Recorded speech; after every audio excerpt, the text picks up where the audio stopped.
Hello, ladies and gentlemen, and welcome back into another edition of Keytime Sports. Please like, comment, share, subscribe. Keytime Sports right here on YouTube, Key City Sports on Instagram, and the Key on millions.co. So now we are at the halfway point of the 2025 college football season. There were two games this weekend that I covered, but there were also two surprising games that shocked me that I'm also going to talk about in this show today. The first game I'm going to cover is the Vanderbilt Commodores and the Alabama Crimson Tide. Now, we all know what this game was like last season. We do. We all know what it was like, and we also know that, Vanderbilt, they hadn't played any legitimate competition. Y'all see, Friday I said that Vanderbilt hadn't played any legitimate competition and they were going to lose to Alabama, and that is exactly what happened. Diego Pavia, 21 of 35, 198 yards, one touchdown, one interception. Ty Simpson, 23 of 31, 340 yards, two touchdowns, one interception. Alabama rushing attack cracked over 100 yards. Y'all always know when I always say this, if the rushing game can get over 100 yards and the quarterback can throw for over 200 yards, that is a very complimentary offensive game plan.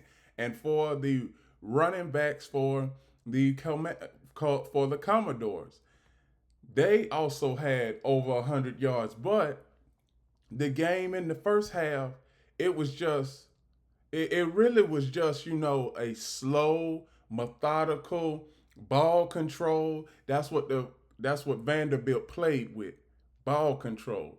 But then, when it got to halftime and they were tied 14-14, I said that this is a new game. And basically, Alabama took over the game in the second half because from the score, Vanderbilt did not score a single point in the second half. And I'm going to show y'all these statistics. You had Ryan Williams, he had a touchdown. He had 6 catches, 98 yards. Jeremy Bernard had five catches for 82 yards. Collectively, Alabama they didn't look great in the first half. But collectively, Alabama still has stuff that they need to work on when it comes to defense. Kane Womack, that 3-4 defense, that three lineman defense, it ain't gonna work because Alabama Crimson Tide, they have been allowing so many yards when Kane Womack go to that 3-5 defense, that three lineman defense. So that is not gonna work. Alabama's defense as a whole, they had 47 total. They had 47 total tackles and 27 solo tackles. Now, for the Vanderbilt Commodores, what did I say about them? I said that this is just nothing but the Vanderbilt Commodores, getting success over these subpar teams. I was saying that they have been playing subpar teams. Charleston Southern, Group of Five school. Virginia Tech, ACC school. South Carolina, we know South Carolina, SEC. Georgia State, the Group of Five school. Utah State, Group of Five school. But when you play against legitimate competition, against SEC, Big 10, Big 12, Pac 12, whatever, when you play against that kind of competition and you have a dynamic offense that your defense has not faced all season, you are going to have trouble. And that's exactly what the Vanderbilt Commodores did. So now, do I even think that the Vanderbilt Commodores have a chance at making it to the college football playoff? Because that's how foolish Diego Pavia was sounding, and everybody in Vanderbilt was saying that they are able to make it to the college football playoff. But I'm certainly not sure. I'm certainly not sure, especially after this kind of game that you play against Alabama. And also, you got not next week. Next week is a bye week. After that, you got LSU. Now, LSU's defense is not all that. Missouri. Then you got Texas. I'm going to talk about Texas later on in the show. But one thing I want to say about Vanderbilt, Vanderbilt is the new kids on the block. They still are. They still the new kids on the block. And I'm going to show y'all in the second half where Alabama took over the game, because it was quite a few plays, but it was one play where the momentum just shifted for the Alabama Crimson Tide. And I'm about to show y'all. Here it is. 1st and 10. This is right after halftime. 1st and 10. Ty Simpson back to pass. Here he goes. He throws it long to Ryan Williams. See, this is what they didn't do in the first half. Alabama, they didn't throw the ball deep in the first half. They didn't. And then they weren't able to get a score, but they got a field goal.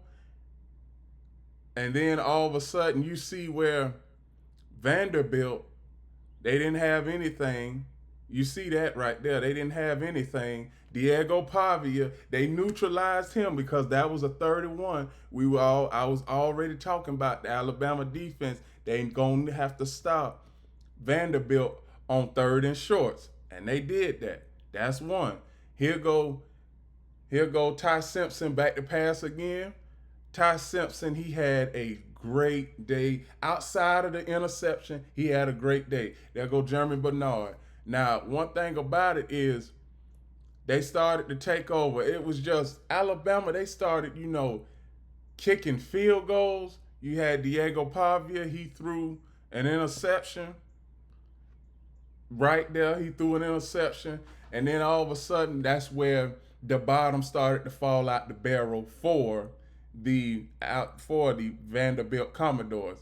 3rd and 5, you see Ty Simpson. Look at that. A little rabbit out of the cap there. That was a 3rd and 5. See, the Vanderbilt Commodores defense is not a top-tier team. I'm going to say that again. Vanderbilt Commodores are not a top-tier team.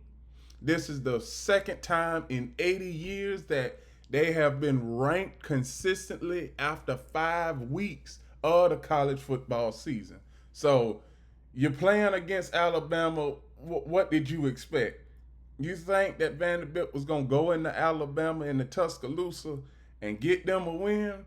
No, we know that Alabama is not the formidable powerhouse they were under Nick Saban, but Alabama, they haven't dropped off that much.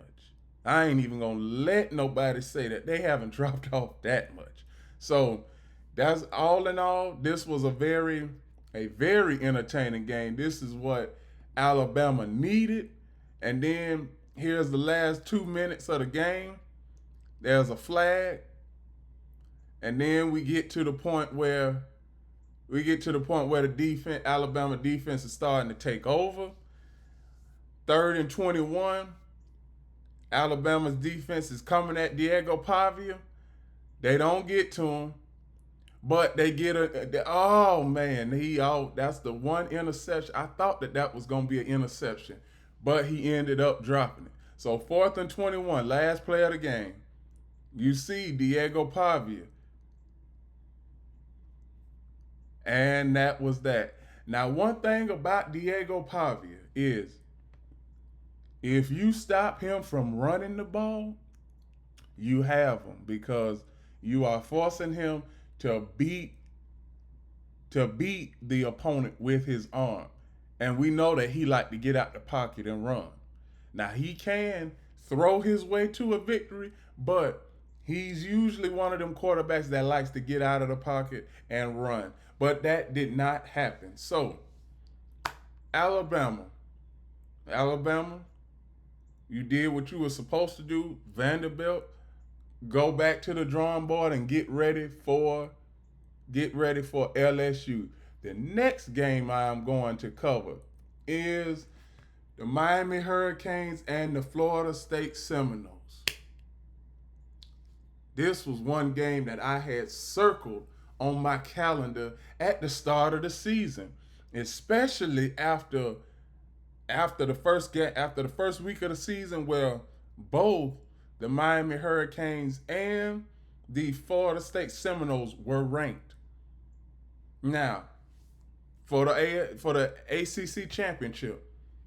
I still got Miami Hurricanes, Georgia Tech Yellow Jackets, or the Florida State Seminoles winning the ACC. I don't think Clemson is going to be there, and I certainly don't think that Virginia Tech, the Virginia Cavaliers are going to make it. I don't think that. But all in all, one thing I can say is the Miami Hurricanes, they just came out there, took control of the game. The first drive, the Seminoles went right down the field, 8-play drive, scored a touchdown, and everybody in the stadium was all up and at them and stuff. And then all of a sudden, you could just see the Miami Hurricanes methodically just move the ball down the field. And they just kept on doing that, just moving the ball down the field. That's all they did. You got Carson Beck, 20 or 27, 241 yards, 4 touchdowns. Most importantly, 0 interceptions. Zero interceptions. Tommy Castellanos, 25 or 45, 272 yards, 2 TDs, 2 interceptions. Those interceptions proved costly because when this game, it really wasn't even a game. It really wasn't even that close. But the final score indicates that, but it wasn't. Miami Hurricanes were up 28-3, 25-point lead early in the third quarter. Now the Florida State Seminoles, you see where they outgained the Hurricanes on the ground, 132-97. You also see where the Florida State Seminoles outgained the Hurricanes through the air. But one thing I can say is that it doesn't matter how many yards you put up, it matters how many points you put up and if you've won the game and will you win the game. Because see, everything I see on here, Florida State got the advantage in.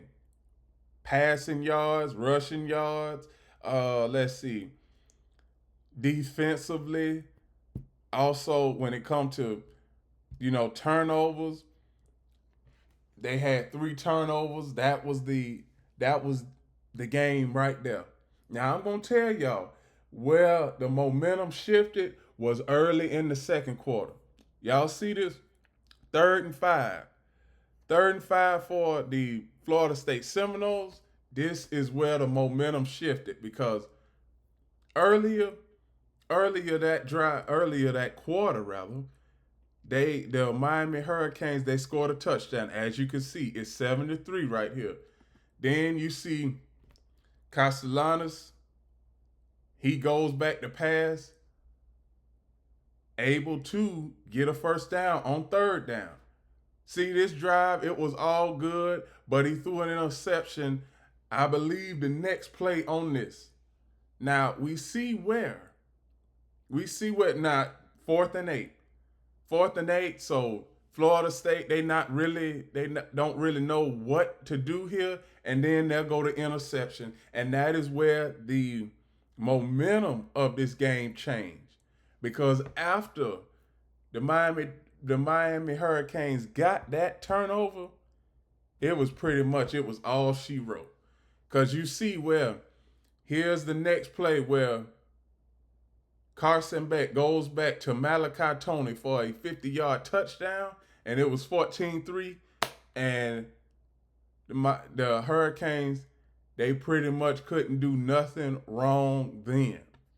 They couldn't.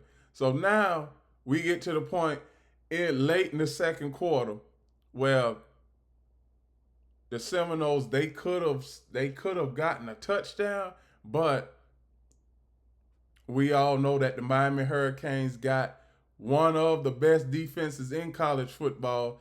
We see coming out of halftime, the Miami Hurricanes got the ball, and this is pretty much where it's 21-3 now. 21-3.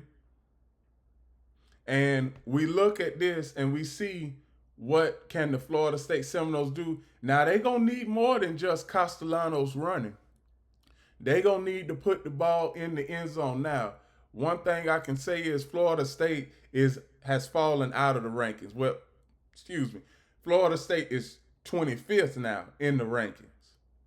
Now, uncharacteristically, Virginia Tech, excuse me, not Virginia Tech, but the Virginia Cavaliers beat the Florida State Seminoles. And now you have Miami. They beat the Florida State Seminoles. And this right here is pretty much, it was nothing. It really wasn't. It was just nothing. Now, when we get to the point where in this game where the Miami Hurricanes had control of this game, it was really the middle part of the third quarter. When you look at it right here, we get towards the end of the fourth quarter, they score a touchdown right here. And it was basically game over at that point. Game over because the Miami Dolphins, C.J. Dames, he scored a touchdown. And then you see Florida State, they trying to rally their way back. Now, they did a good effort. As you can see right here, Florida State Seminoles, they scored a touchdown. Got it back to a 28. Well, it was 28-17 at this point right here.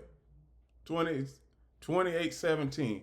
And as you get down to the last few plays of this game, it was 28-19 right here. It was 4th and 8. Now, if I'm the Miami Hurricanes, I would have kicked the field goal there. I would have, because you don't want to, hold on. You don't want to relinquish the lead because the Seminoles, they went down and got a field goal. Now it's just a 6-point game. But if the Hurricanes would have kicked the field goal, they would have been up by 12, and the Seminoles, they would have tried to score. They would have had to score twice in order to win the game, but they wasn't able to do that. So now we get to the last few seconds of this game, last 33 seconds of this game, and reception for Florida State. And this is all that. This was the last few seconds. We see where this team is able to do what it needs to do, but Florida State, it's not a top 10 powerhouse. It's not a top 10 team. Because on top of that, when you see where the Florida State Seminoles, you see in these last two games, the offense, they haven't done anything. Now, one thing I can say is Miami Hurricanes, I'm going to go back to what I said earlier in the show.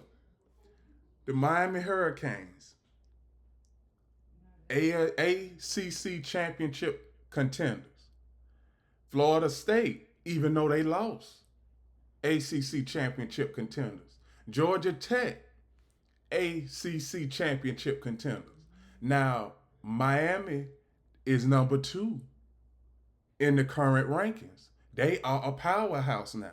They've been a powerhouse. See, Mario Cristobal, he has been there for 5 years, and we all know that every college, once they get a new coaching staff, they go through a progress change.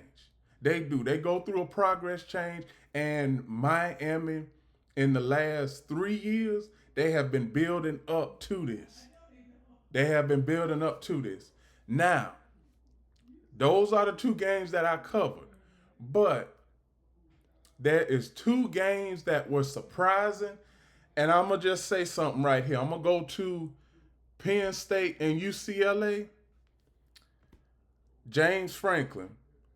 I put James Franklin on the chopping block, but James Franklin is on the damn hot seat now.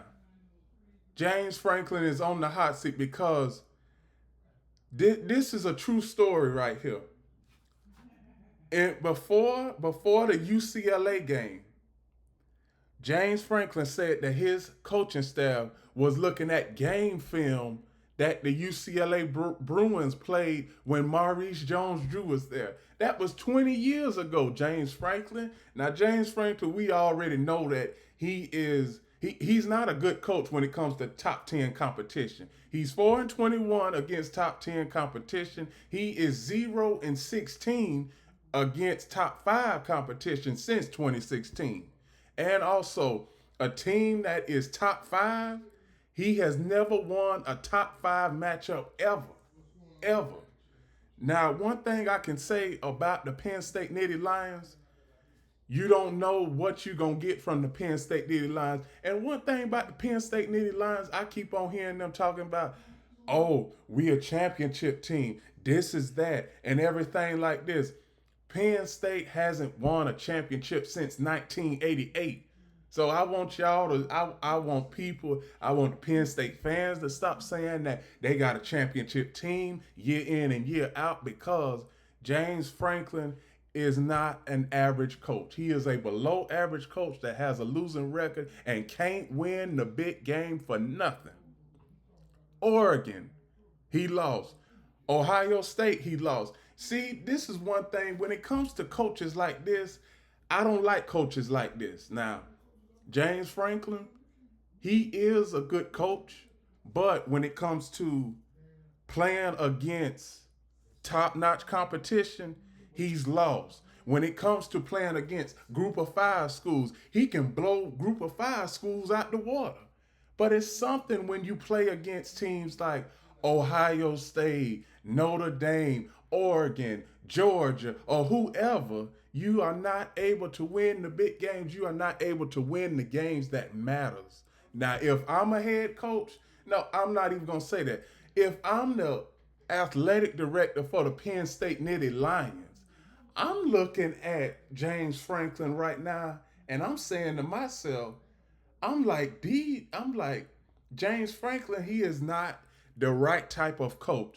Now, if the Penn State athletic director, I hope the athletic director sees this, you might need to get rid of James Franklin. But I know that Penn State, they can't get rid of James Franklin. No, because I'm going to tell y'all something. See, this is where I go to the numbers. Right now, James Franklin, he's got a $70 million buyout, and I know Penn State is not going to be able to, well, they can fit the bill, but they not those colleges like Texas A&M that got that oil money and gas money. See, Texas A&M, they can ship a coach out no matter what. Penn State, you got to get your boosters, you got to get donations, you got to get everybody on one accord to get James Franklin out of there. But y'all can't afford to fire James Franklin because you got to pay him $70 million. His contract extension lasts through 2033. So y'all stuck with James Franklin. One thing I can say, Penn State, I didn't have them high on my list at all this season. UCLA, there's just some teams you just can't lose to. And UCLA is one of them. UCLA, they don't even have a coaching staff. Everybody that is on the UCLA coaching staff is an assistant coach. You see this? I see offensive coordinator, assistant coach, defensive coordinator, assistant coach. Even the scouting team for the UCLA Bruins, they all are assistants. They all are assistants. So Penn State, James Franklin, you are no longer on my chopping block. You are on the hot seat. Now, I'm pretty sure a lot of people have seen this, but if y'all don't know, y'all need to go on over to Kangaroo Black's channel. Another guy that watches me, Kangaroo Black, he already done put James Franklin on the hot seat. Now, the next game I'm going to cover is the Texas Longhorns and the Florida Gators. Now, the Florida Gators, this is one thing. This is one game that I wanted to cover, but I said, I'm like, no, I ain't going to cover this because the Texas Longhorns, they may blow out the Florida Gators. But the one game that I don't cover the Florida Gators, they win. Now, there's one thing that I want to say. One thing that I want to say about the Texas Longhorns, Arch Manning, 16 of 29, 263 yards, 2 touchdowns, 2 interceptions. DJ Lagway, 21 of 28, 298 yards, 2 touchdowns, 1 interception. The Texas Longhorns, you have went from a team that everybody said that you were the odds-on favorite to win the championship. Now you are out of the rankings. You got Arch Manning, who's got ineptitude when it comes to leading the offense. You got Steve Sarkisian that don't know what kind of offensive play to call to get yards, to get in a manageable field goal position. And you also got the Texas Longhorns defense that is giving up 32 points per game.